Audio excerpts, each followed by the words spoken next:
Kaya yung una kong nakausap, ito na yung iniintay niyong pagkakataon sa bahay at kulay ng nanaisin niyo.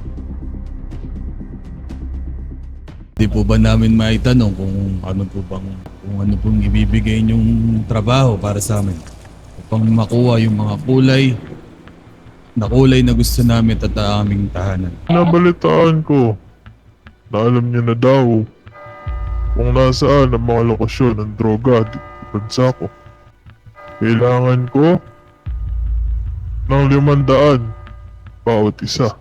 Ay gusto lang po sana namin sabihin sa inyo na hindi po totoo na alam namin lahat ng lokasyon.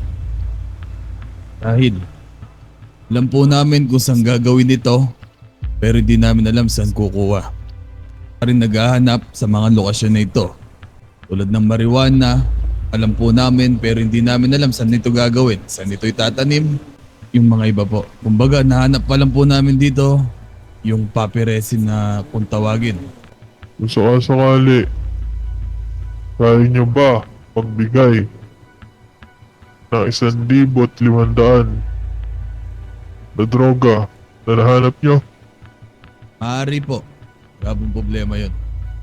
Kaya ko si Aro sa loob ng 1 linggo.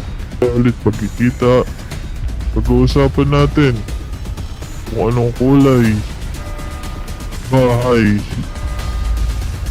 ang mapapapunta sa inyo pag nagawa niyo ang trabaho.